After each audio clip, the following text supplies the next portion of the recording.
Brooke, Melissa, thank you so much for being here today. Let's start with how you two first connected. Sure, yes. So we will say Nancy Berger. That is the name we always absolutely. say in that answer. The ultimate connector. The ultimate connector and like the queen of summits. So if anybody knows about the Marie Claire Power Trip, she founded that. And then these Power Retreats was newly launched when we went to it together, and it was hosted when she was at Women's Health. And it was really this summit that brings together these like high achieving women that don't naturally take their own pauses. And it was an invitation for us to do that together. And I think it was 72 hours or so. Yeah, and an intentional pause, as you mentioned, but also a lot of vulnerability. So removing the mask, no hair, no makeup, no wardrobe. We had the new face machine, like, yes. yeah, working on us. And we had, we met with a holistic nutritionist, Mona Sharma. Jay Shetty led a meditation. It was just, just a lot of conversation and, like you said, vulnerability. And it's really, we walked away from it. You don't talk business there, but you walk away with new friendships and, how are we going to help each other live these healthier moments of integration in our lives. Great connection too, I think. It was the ability to realize that there are 30 other women across the country who are walking in the same shoes, fighting the same battles, and all needing to take that intentional pause, that time to just take a breath, realize we're connected in a very unique way. And it really built an incredible network of women that we could outreach to, lean on, formed our friendship. Because we had some cathartic moments together. Like there was this breathwork exercise, remember that? Unbelievable. It was about, I didn't know if I was breathing or not breathing by the end. That's how much I thought I could be a Navy SEAL. Like I was like, I could hold my breath for 5 minutes probably. But we all walked out of that room together having experienced something that felt really transformative. Remember? And we were all like, what just happened? Absolutely. So it was like experiencing those moments together. Something that we take for granted, our breath, and realizing how vital it is to our existence and how it can help us overcome so much. Which leads us, Melissa, to kind of when you talk about pause and transitions to your new book, The Purpose Pivot, that just came out. Congratulations. Thank you. How does it feel to finally have it out?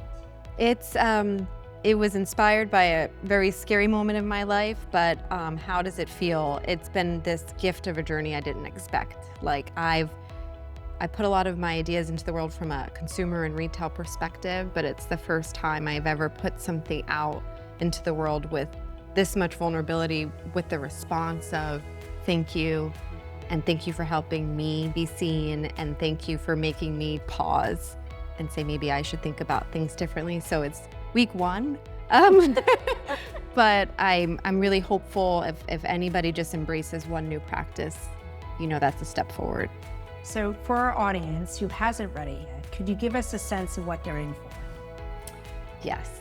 So as I mentioned, it's inspired by a medical situation I had at the beginning of 2024 when, it was at the summit that I went to with Brooke that I first publicly started saying, I don't feel myself.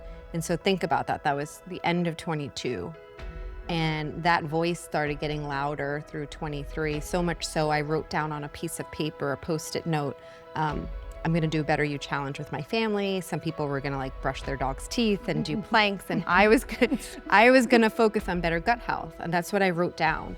And I don't know how, but that's what I'm going to do. And we were gonna start the challenge January 10th, 2024. And it was January 10th, 2024 that I was woken out of my sleep in excruciating pain. Like I was in full-blown labor and had to be rushed to the ER and to be told, if you don't have surgery, you're gonna go into septic shock. And those are the moments I knew this whole time I didn't feel myself. I didn't do enough of the right things. And for me, I was hearing it and not listening, but to be so exact that I wrote it down and it happened. On the exact day. On the exact day. And next time I'm gonna write down lottery numbers, obviously. But to happen on the same exact day, but everything go as well as it could.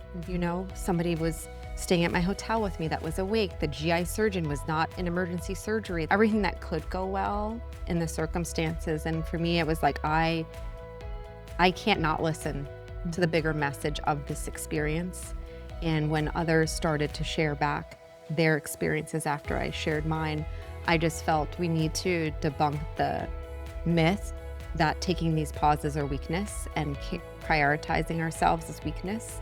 And it's a critical parallel alignment we really should have on our career journeys and our leadership paths. Was there one particular defining moment in the book that really resonated with you? That is so hard. I mean, everybody's story, I never knew what, I would know some of the women and then I would have a conversation, they would say you have to talk to the next one. So sometimes I would sit down and I didn't know what really was gonna get shared. And so all of them in such different ways inspired me. And I would say the biggest theme, I think, the two biggest themes that impacted me were, one, that notion of, sharing this or taking the pause as weakness, and two, how many women, probably all three of us here the same way, just pushed and pushed and pushed until their body said, no, you're not listening, we're done. There's one woman who, she had I think 3-month-old, and then her other child was just a couple years old, and she wasn't feeling herself over the holidays, and she was on a treadmill, and she all of a sudden felt she couldn't run anymore. And she just equated to, I just ate too much. And then on the ride home back from her family's house, it was a couple hours, she still wasn't herself, but it's fatigue. We all do this. Then she's back home, walking down her staircase and is on a call and just can't even make sentences anymore. And her reaction to her husband was still, but I have a dinner to go to. Yeah. Typical. And we do this. We do this. Very common. That sounds Very common. Yes. Yes. Exactly. There's something else I have to do. Right. Just There's get always that going to be done. something We just get that else, done. right? Always. But when they finally took her in, the doctor said, you have 2 hours of oxygen in your body or you're going to die. And she has 2 kids at home, and that to be that close, to push yourself that far, it's like, why do we do this? So it's stories like that really, made me feel this is really important, that we all can feel comfortable to share that, so we learn from each other and we make better decisions. It's a great wake-up call. And stay alive. And stay alive. Be there for your family, your children, your friends. Brooke, you've been such an amazing advocate of Melissa and her new book, The Purpose Pivot. Tell us what about it aligns so well with Simon G. Jewelry's mission. Sure. Well, for 45 years, we've had the distinct honor of celebrating defining moments in the lives of our consumers. And certainly this is a defining moment for Melissa, but it's also a defining moment for the women who are brave enough to share their journeys and their stories. And we truly believe that allowing people to hear this message, it will become a defining moment for many others, where they finally realize it's okay to not be okay. It's okay to share that something's happened that's transformed the journey that you're on and can lead you to something far greater. As Melissa shared, it's not a weakness. It can actually be your hidden strength and propel you forward. So really, when we read Melissa's work, not only did it touch me personally, and I shared it with other women in our organization, and they too were moved, we felt that it was perfectly defining our ethos. It really brought into words what we've been communicating and sharing for years. That's incredible. And now this led you to create a new jewelry collection called Evolve. Can you tell us a little bit about it? Sure. So the Evolve collection is our latest collection, and it really incorporates not only the innovation that we've become known for, but also the value and versatility. So as our lives evolve, our styles change, as we're traveling and moving throughout our day and the world, we oftentimes want a little bit of a different look. And so the Evolve collection is a group of earrings that can be worn 3 different ways. So the value is in buying one piece that can be transformed into 3 very different looks. So it's also, very easy to move with you as you're traveling, as you're moving from day to night in your work life. So we're really excited to launch this collection. Brooke, Melissa, there's something unique about this partnership. What makes it different from the others? I mean, I haven't had this kind of partnership yet. So for me, it's a first, but for me, it was because I didn't expect it. You put something out in the world and you don't know how it's going to be received. And when Brooke called and she's like, hey, like, we really think this is special and we want to do more together. And as we're going on, we're just in Atlanta, and as we're doing the events, and all the women that, I mean, we had a conversation with somebody who was in tears yesterday over the, and you just realize that, I mean, I think what Simon G is bringing is more than a product, right? It's something deeper than that, and it's letting people celebrate that. And so for me, that's what makes it special. For me, it's truly having a wonderful woman behind the project who I adore, a message that we absolutely believe in, and really having the opportunity to change the world. It seems like such a big idea, but just the simple thought of opening conversation, allowing people to be vulnerable. I think for us, it's also seeing behind the brand. So who is at the heart of our brand? What is at the heart of our brand? As Melissa said, it's not just product. It's the stories that transform us, that create us. And really being able to share that message is an incredible opportunity. Melissa, how do you hope this collaboration inspires others to honor their own life transitions? I mean, I think the one message that always stands out to me when I talk to women is the power of feeling seen and then paying that forward to somebody else. And I think, you know, when we think of jewelry, for example, like you have a push gift, right? If you have a baby or something like that. But these are moments too to celebrate, you know, that for me it was so scary, but I celebrate what it opened up for me, you know? And so for me, that's what it's about. You know, Brooke, tell me a little bit more about your company, Simon G, kind of its mission, its purpose, and who this jewelry is for that you're, you know, creating. Sure. Well, we're a family-owned and operated company, and really the heart of family has always been so important to us. So relationship, the ability to not just create beautiful jewelry that can stand the test of time, but that can tell a story and be passed down from generation to generation. So that's achieved not only in the quality that we're producing, but also in the timeless design that comes through. The jewelry is all made in 18 karat and platinum, natural diamond and gemstone, and all very unique to the person who's wearing it. And I will say we all have this. Do Oh, you have yes, yours on? I do. This I is do. symbolic from the retreat. Very symbolic. And they were personally welded on to everybody. And that's another example, I think, because when we all see each other, we're like, do you have the bracelet still? So, Personally wealthier. yeah, and it's a connection point for us, and we have that memory together. When any of us are in the same place, we'll say we have it, or even just throughout the day. So many women who'll say, you know what, I was having a difficult day. NJ shares this a lot. She'll look down at her bracelet and just say, okay, there's 30 other women who are sitting in the same position, and I'm gonna get through this. And just remember things that we learned at the retreat, the relationships that we created. So it's a very special piece. Yeah. Jewelry can serve as, you know, a little reminder of something special you've been through. To your point, it's not just about the push gift or getting married. It's those special moments in life, you know, that maybe it's just, you know, marking something for yourself or with your friends. It's wonderful.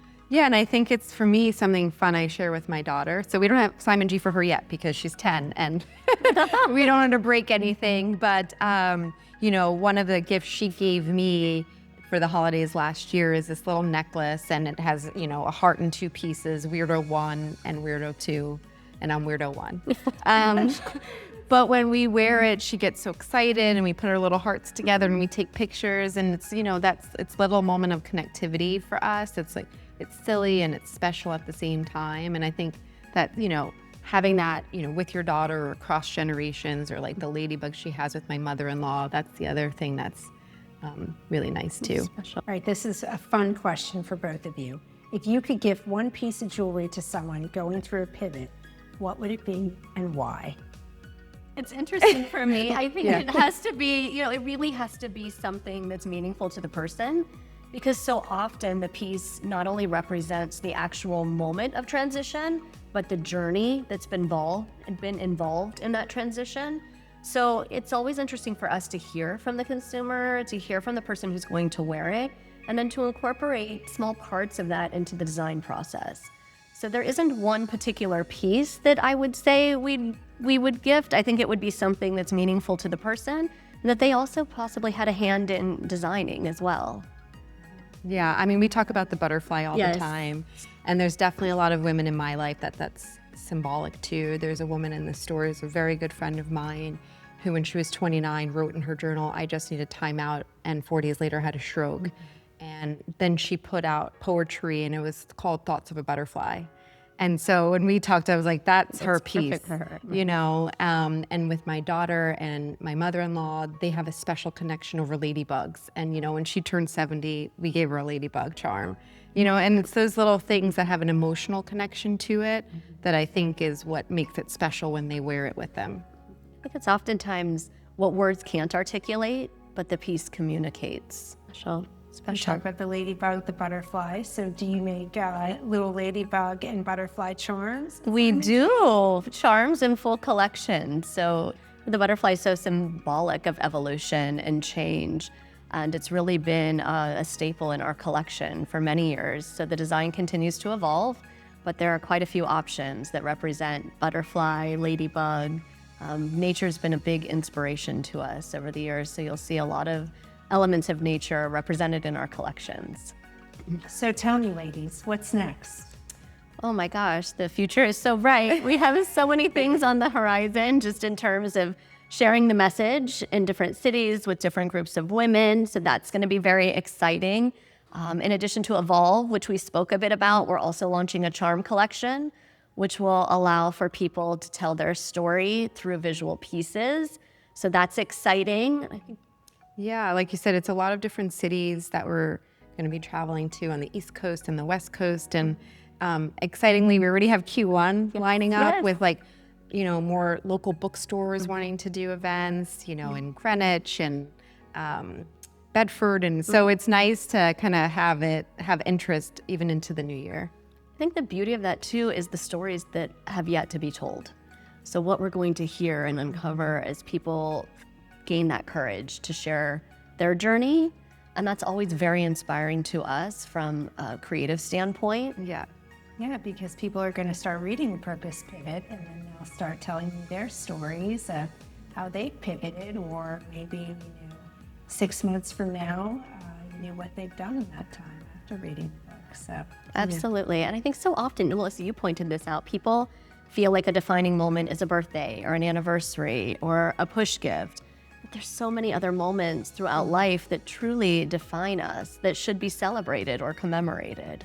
So we're excited to hear all of those stories come to life. incredible. Well, excited to read the Purpose Pivot. Excited to see the Evolve collection, and it's wonderful being here with you two ladies today. Thank Thank you for you. having us.